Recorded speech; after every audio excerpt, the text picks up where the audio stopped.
کشکول زباں پر تالا ہے،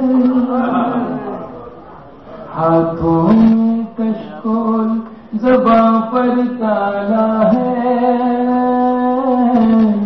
اپنے جینے کا انداز نرالا ہے۔ واہ واہ واہ، ہاتھوں میں کشکول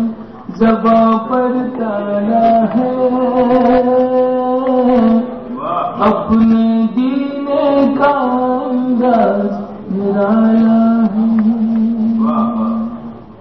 اپنے جینے کا انداز نرالا ہے۔ آہٹ سی محسوس ہوئی ہے آنکھوں کو، آہٹ سی محسوس ہوئی ہے آنکھوں کو، شاید کوئی آنسو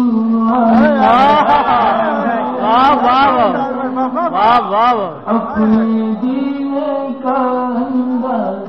واہ واہ واہ، آہٹ سی محسوس ہوئی ہے آنکھوں کو، شاید کوئی آنسو آنے والا ہے، اپنے جینے کا انداز نرالا ہے۔ ایک شعر جس میں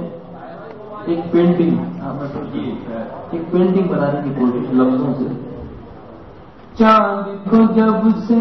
الجھایا ہے شاخوں نے،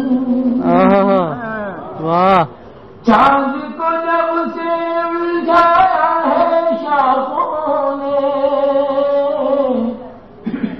چاند کو جب سے الجھایا ہے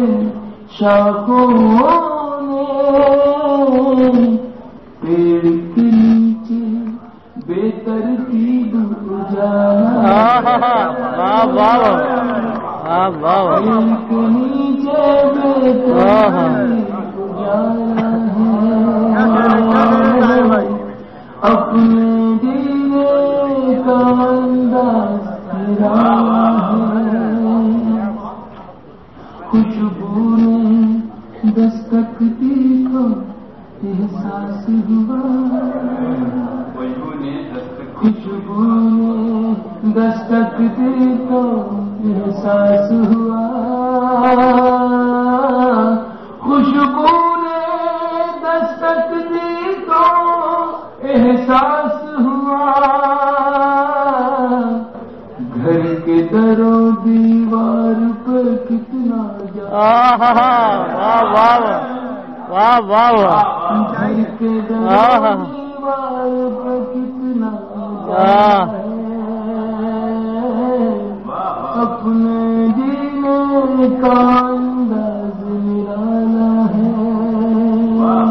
مہابھارت میں ہندو میتھولوجی سے ایک شعر، ایک مہابھارت میں ایک کردار ہے مجھے بہت اچھا لگتا ہے، اس کا نام ہے ابھیمنیو، جو ارجن کا بیٹا تھا، اور ارجن کی غیر موجودگی میں اس نے کوروں کا چیلنج قبول کیا اور وہ توڑنے چل دیا چکرویو، جس کو صرف اس نے اپنے والد کے زبان سے اپنے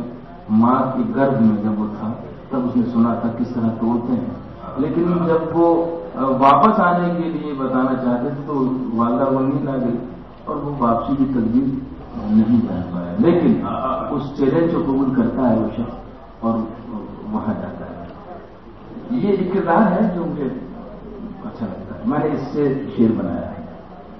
جسم کے زخموں کی پرواہ اب کون کرے، جسم کے زخموں کی پرواہ کون کرے، جسم کے زخموں کی پرواہ کون کرے، ساتواں دروازہ بھی کھلنے ساتواں دروازہ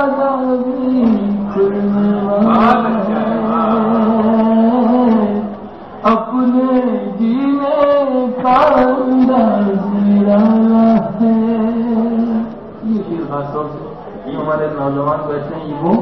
اور جو بھوتپورو نوجوان بیٹھے ہیں وہ. آج قسم سے تم بھی چھت پر آ جاؤ، آج قسم سے تم بھی چھت پر آ جاؤ، آج قسم سے تم بھی چھت پر آ جاؤ، آج قسم سے تم بھی چھت پر آ جاؤ، تھوڑی دیر میں چاند نکل تھوڑی دیر میں چاند نکلنے والا ہے، اپنے جینے کا انداز نرالا ہے.